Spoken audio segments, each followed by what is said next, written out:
1757 की battle of Plassey के बाद रॉबर्ट क्लाइव बना बंगाल का फर्स्ट गवर्नर जिसने इम्प्लीमेंट किया डुअल गवर्नमेंट को। और फिर वॉरेन हेस्टिंग बंगाल का फर्स्ट गवर्नर जनरल बना जिसने 1773 के रेगुलेटिंग एक्ट से क्रिएट किया। सुप्रीम कोर्ट को 1793 में परमानेंट सेटलमेंट लेकर आया कॉर्नवालिस।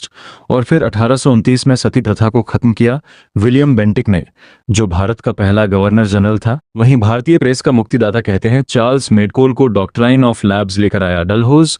और इतने ही भारत की पहली पैसेंजर ट्रेन भी स्टार्ट की 1853 में, जो बॉम्बे से थाने तक चली। भारत का आखिरी गवर्नर जनरल बना कैनिंग, क्योंकि 1857 की क्रांति के बाद ब्रिटिश ईस्ट इंडिया कंपनी का शासन खत्म हो गया था और डायरेक्ट क्राउन रूल आ गया था भारत में।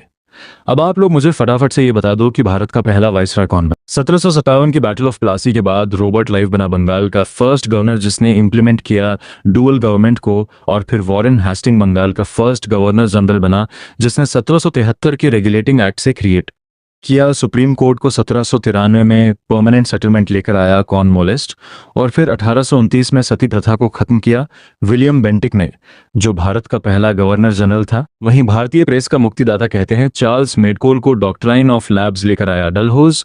और इतने ही भारत की पहली पैसेंजर ट्रेन भी स्टार्ट की 1853 में, जो बॉम्बे से थाने तक चली। भारत का आखिरी गवर्नर जनरल बना कैनिंग, क्योंकि 1857 की क्रांति के बाद ब्रिटिश ईस्ट इंडिया कंपनी का शासन खत्म हो गया था और डायरेक्ट क्राउन रूल आ गया था भारत में। अब आप लोग मुझे फटाफट से ये बता दो कि भारत का पहला वाइसरॉय कौन बना।